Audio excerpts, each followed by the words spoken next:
Bom, então é o que a gente vê aqui cada vez mais sempre, né? As bactérias virais, como a gente teve, é similar à influenza, coronavírus, né? Todos os vírus respiratórios sempre são sintomas muito parecidos, tá? Inclusive o micoplasma, ele é uma patologia, ele vem também com esse quadro muito parecido a todos esses outros sintomas que as outras bactérias também geram.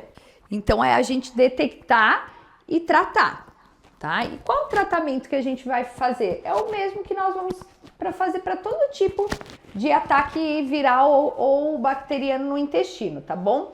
O que é importante é a gente fazer a detecção. E lembrando que ele é tão contagioso quanto os outros patógenos gripais, principalmente porque ele está no ar, tá? Quais os sintomas então? Coriza, dor de cabeça, dor de garganta e febre, tá? E muita tosse seca, muita tosse seca. Então, se você quiser, destaca isso, porque esses vão ser os principais sintomas que a gente vai ver, né? E se deparar com esse grande surto. Por que é surto, gente? Porque vai vir, tá? Vai ser aí a era que já tinham falado que 2024 ia acontecer.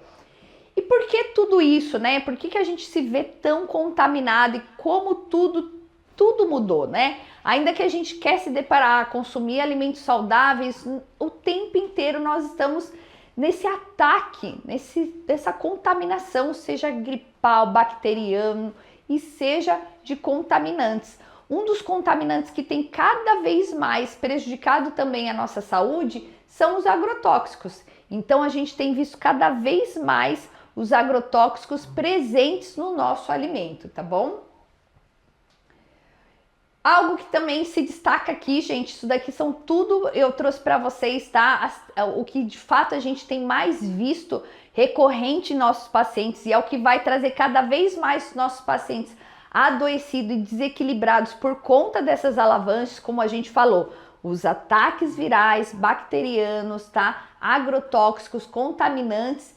E agora, né, claro, nós temos visto a tênia do peixe, tá? Do peixe cru. Os peixes estão vindo muito contaminados. Olha só, a quantidade de vermes cresceu 284 vezes mais agora, do que a década de 1970. Então é muito verme. Sabe aquela filetinha branquinha do salmão? Muitas delas não é gordurinha não, é verme, é realmente a tênia, tá?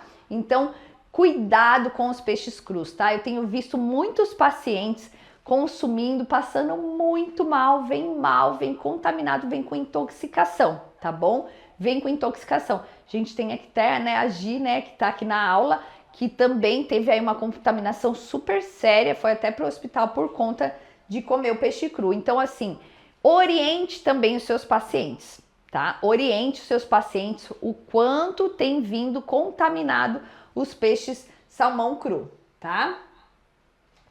Opa, isso. E os alimentos inflamatórios, né? Então nós estamos cada vez mais sendo contaminados e inflamados. E uma das coisas que mais nos inflama é aquilo que a gente põe para dentro. Claro que aquilo que está externo também contamina, como o que a gente usa na nossa pele, no nosso cabelo, né? Ou seja o shampoo, seja o sabonete, seja o condicionador, seja o creme, seja o protetor solar, tá? Tudo isso são contaminantes. Mas obviamente que tudo aquilo que a gente ingere vai trazer danos muito maiores, tá? Principalmente os alimentos inflamatórios. Os alimentos inflamam e intoxicam o nosso organismo, trazendo vários sintomas. Então, como eu consigo identificar o meu paciente inflamado? Aquele paciente com queixas de dores de cabeça, falta de energia, dificuldade em emagrecimento, obesidade, problemas digestivos, dores nas articulações, alergias, tá? Seja ela alergia alimentar, alergia atópica, insônia, constipação, diarreia, edemas, baixa imunidade, queda de cabelo, formação acentuada de muco, azia, refluxo, alteração de humor, depressão e ansiedade, tá? Tudo isso mostra esse desequilíbrio do meu paciente que está inflamado. E, consequentemente, se ele está inflamado, ele está intoxicado e ele está parasitado, tá bom? Alimentos inflamatórios, então a gente tem se deparado com vários alimentos. Os alimentos aí dos óleos vegetais, como óleo de soja, milho, girassol, não dá mais para ter isso dentro de casa.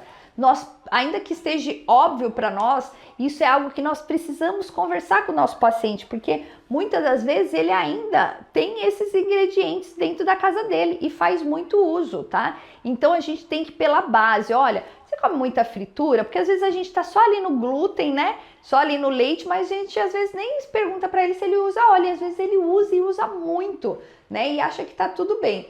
Cereais refinados, a farinha branca, mesmo a integral, toda farinha integral contém farinha branca e contém glúten, que é um dos mais inflamatórios hoje no nosso organismo, principalmente do intestino, tá? Os pães, massas, arroz polido, bolacha, fubá, bolos, né? Carne vermelha também, né? Além da contaminação que a gente tem visto, ela é ácida, tá? Ela hoje tem vindo muito contaminada de antibiótico, de medicamentos, então isso traz também um grande aí prejuízo à nossa saúde. Os embutidos, açúcar, gente, não dá mais para consumir açúcar, né? Não dá mais. A gente vai ver aqui uma reportagem super interessante falando do açúcar. Leites e derivados. Quando a gente fala leite, não é a lactose. A lactose é o açúcar que vai no leite, mas o que mais inflama o nosso sistema, inclusive intestinal, é a caseína, é a proteína desse leite, que é altamente inflamatório, inflama a mucosa do intestino, tá?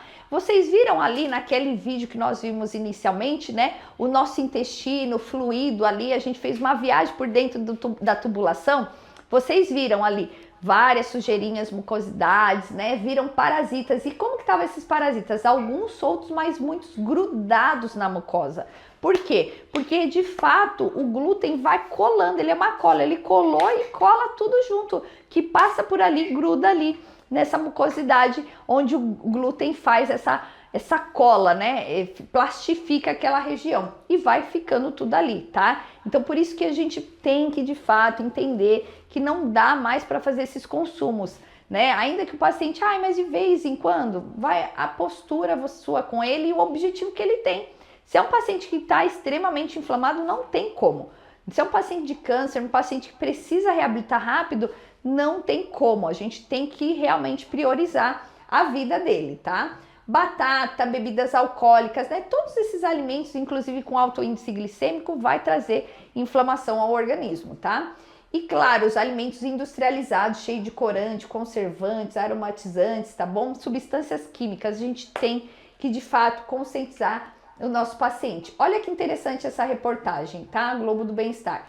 Alimentos e bebidas ficaram mais doces na última década e aponta um novo estudo. Olha que interessante. Então, os pesquisadores eles concluíram que o volume de adoçantes não nutritivos usados nos alimentos industrializados aumentou 36%.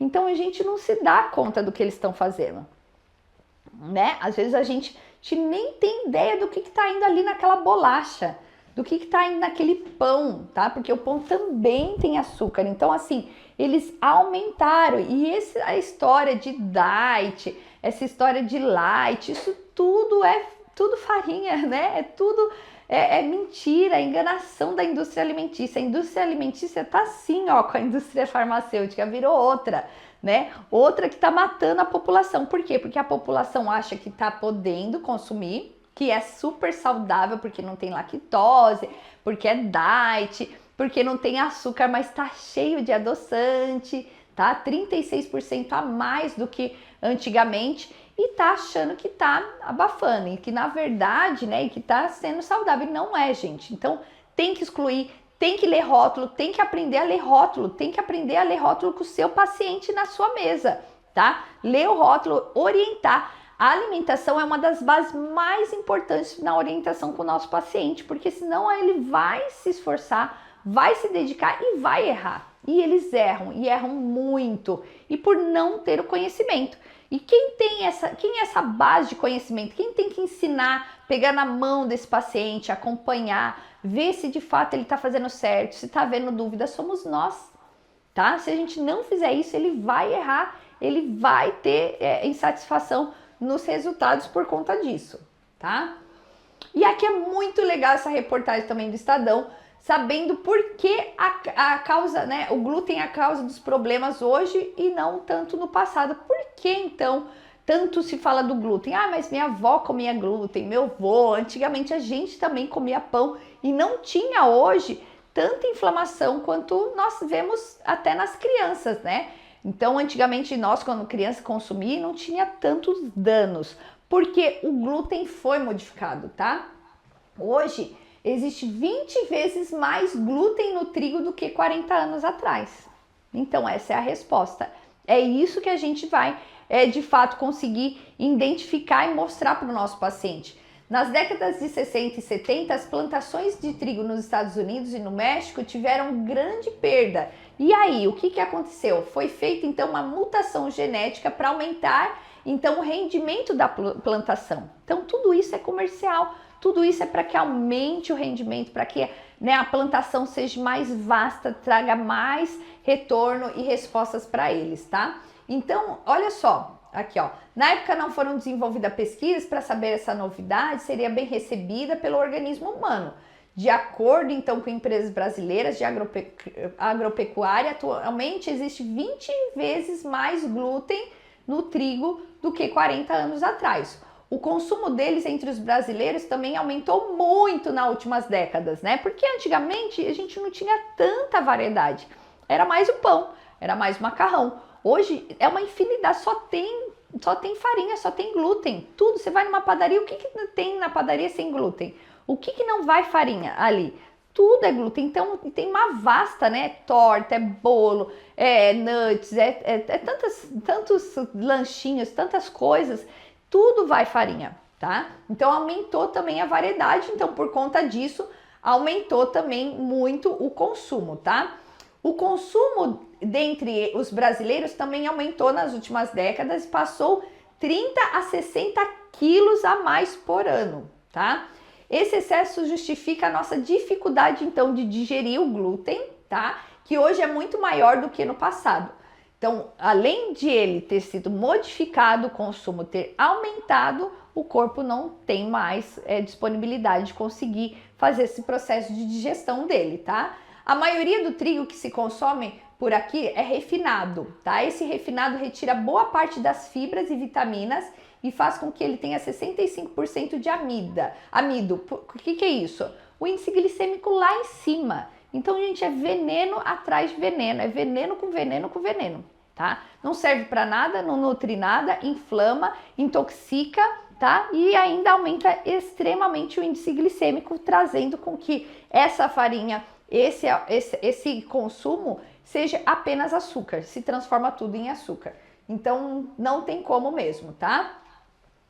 Como a gente pode concluir, deixa eu ver que horas são, que a gente vai daqui a pouquinho pausar, mas a conclusão que a gente precisa chegar é que é muito simples, sair desse processo, né? Desintoxicando o meu paciente, desinflamando o meu paciente, desparatizando o meu paciente. Eu sempre bato nessa tecla. Por mais que eu ensine um monte de outras técnicas, né? De parasitose, desparatização, desinflamação, enemas, hidrocolo, várias máquinas que nós temos aqui, mas isso é a base: desparatizar, desintoxicar, desinflamar, tá? Essa é a base para qualquer saúde.